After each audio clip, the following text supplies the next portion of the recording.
अमृताताई फडणवीस इथे उपस्थित झाल्या।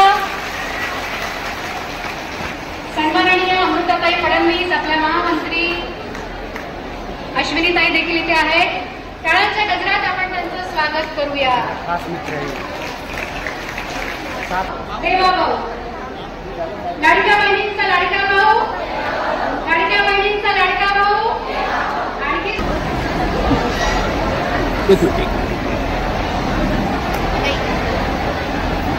भारत माता की, भारत माता की, भारतीय जनता पार्टीचं, भारतीय जनता पार्टीचं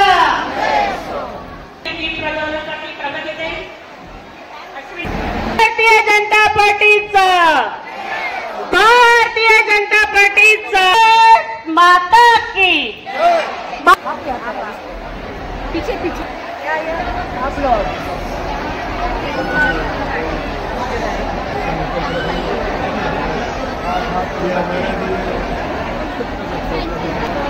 प्रेशर वाला है ना, ठीक है हो गया भारतीय जनता पार्टीचा, भारतीय जनता पार्टीचा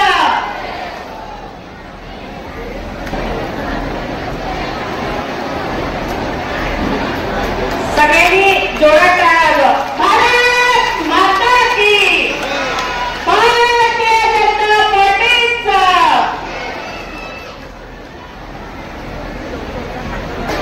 परिषदेच्या उपाध्यक्ष वैशालीताई चोपडे यांचं स्वागत।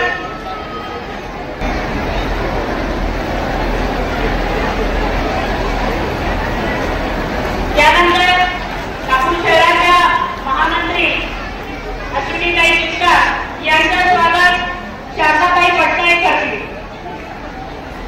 त्यावेळी या ठिकाणी मार्गदर्शन करतील अशी मी त्यांना विनंती करते। भारत माता की। मंचावर उपस्थित मायाताई नरोलिया, विकी कुकरेजाजी, अश्विनीताई जिचकर, गणेशजी, मिलिंद मानेजी, वैशाली चोपडेजी, प्रगतीताई पाटील, सरिता, सुषमाताई, परवीन गोरेजी, दिलीप गौरजी, पंकज यादवजी, अनिकेतजी आणि इतर मान्यवर। सर्वात आधी इथे उपस्थित असलेल्या बहिणींना सादर प्रणाम, सगळ्यांना नमस्कार। खूप छान वाटतंय। कपिल नगर मध्ये आज मला वाटतं मी पहिल्यांदा आली आहे आणि धन्यवाद मिलिंदजी त्यासाठी। तुम्ही खूप चांगला असा कार्यक्रम देवेंद्रजींच्या लाडक्या बहिणीचा आयोजित केलेला आहे आणि कारण देवेंद्रजी माझे लाडके पतिदेव आहेत आणि तुम्ही त्यांच्या लाडक्या बहिणी, तर आपला एक नवीन नातं चालू होतं नणंद भाऊजाईचं आणि ह्या नात्यात रोखटोक बोलू शकतो आपण एकमेकांशी, तुम्ही माझ्याशी, मी तुमच्याशी, आणि जे मनात आहे ते बोलायचं असतं कारण त्याने जो संबंध असतो तो अजून दृढ होतो, छान होतो। माझ्या मनात आधी मी माईकवर आहे तर मी बोलते, माझ्या मनात एक दोन गोष्टी आहेत। आपण सगळे नागपूरमध्ये लहानपणापासून राहतोय, पण आता या 8-10 वर्षात तुम्ही नागपूरचा कायापलट पाहिला असेल। रोड्स असो, ब्रिजेस असो, मेट्रो असो किंवा IIM सारखे इन्स्टिट्यूट्स येणं असो, चांगली हॉस्पिटल्स येणं असो, किंवा आता हे सगळं आल्यामुळे जी बिझनेसवाले गुंतवणूक करत आहेत ते असतो ज्याच्याने आपल्याच मुलांना चांगल्या नोकऱ्या मिळतील, हे सगळं चालून येतंय 8 वर्षापासून। खूप साऱ्या गोष्टी चालू झाल्या, खूप व्हायच्या आहेत, खूप व्हायला पाहिजे, पण यासाठी आपल्याला एक कंटिन्युटी पाहिजे। आपल्याला राज्यकर्त्यांमध्ये एक कंटिन्युटी पाहिजे, जी तुम्ही सेंटरमध्ये भारतात मोदीजींना तर जरूर दिलेली आहे, त्यासाठी तुम्हाला धन्यवाद। पण आता तुम्हाला हेच काम महाराष्ट्रामध्ये करायचं आहे। परत भाजपाचा झेंडा फडकवायचा आहे कारण ते आपल्यासाठी जरुरी आहे। आपल्यासाठी का जरुरी आहे? एकीकडे हे सगळे वेगवेगळे प्रोजेक्ट, दुसरीकडे गरिबांसाठी किंवा मुलांसाठी किंवा शेतकऱ्यांसाठी ज्या योजना आहेत त्या मला ठाऊक नाही की तुम्हाला सगळ्या योजना माहित आहेत की नाही, पण प्लीज तुम्ही या माहीत करून घ्या. कारण काही काही तुम्ही पात्र राहाल, पण काही काही तुमच्या कोणी ओळखीची स्त्री जी आर्थिक दृष्ट्या थोडी कमजोर आहे ती पण पात्र राहू शकते. किती साऱ्या योजना आहे. आता तर सगळ्यात जास्त हिट झालेली आपली आहे माझी लाडकी बहीण योजना, पण तशा खूप आहे. सुकन्या समृद्धी योजना, लाडकी लेक योजना, माझी कन्या भाग्यश्री योजना, एसटी प्रवासात 50% सूट, अन्नपूर्ण योजना ज्याच्यात तुम्हाला 3 गॅस सिलेंडर्स एका वर्षात मोफत मिळतात.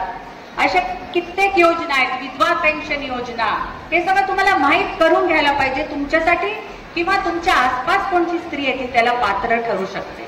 आणि आपण स्त्रिया कशा असतो, आपल्याला आपलं घर सुरक्षित ठेवणं जरुरी असतं, सुंदर ठेवणं जरुरी असतं.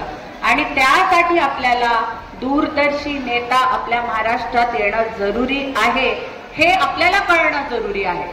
आणि मला आनंद आहे की तुम्ही सगळे इतक्या संख्येत आलाय. ही स्त्री शक्ती इतक्या संख्येत इथे आली आहे आणि हीच शक्ती उत्तर नागपूरमध्ये भाजपाचा कॅन्डिडेट निवडून देणार आहे, याची मला खात्री आहे. तुम्ही जर एकत्रित राहिला, तुम्ही जर शुअर राहिला, तुम्हाला नक्की ठाऊक असलं तुम्ही कोणत्या दिशेने जाताय, तर तुम्ही स्वतः तर बाहेर निघालच वोटिंगच्या दिवशी, पण प्रत्येकीने आपल्या आसपासच्यांना बाहेर काढणं जरुरी आहे. आज तुम्ही तर आमचा कुटुंब आहातच, त्यात काही दुमत नहीं है, पर आपको अपने साथ वालों को लेके इस बार निकलना है. हर एक खुद के लिए एक टारगेट ले लो कि इतने लोग मैं बाहर निकालूंगी, मैं उन्हें प्रेरित करूंगी कि वो बाहर निकल के वोटिंग करे. हे जरुरी आहे, कारण हा तुमचा हक्क आहे, ही तुमची जबाबदारी पण आहे. आणि हक्क तुम्ही नीट पार पाडाल तर तुम्हाला पुढेही खूप काही जीवनात मिळेल शासनाद्वारे. तर याच्यासाठी तुमची साथ पाहिजे, जी तुम्हाला मागायला मी इथे आलेली आहे. आणि एवढंच बोलून मी आपले 2 शब्द संपवते. तुम्हाला धन्यवाद देते की तुम्ही इथे सगळे आले आहात आणि तुम्ही आमच्या बरोबर आहात. धन्यवाद. जय हिंद, जय भारत.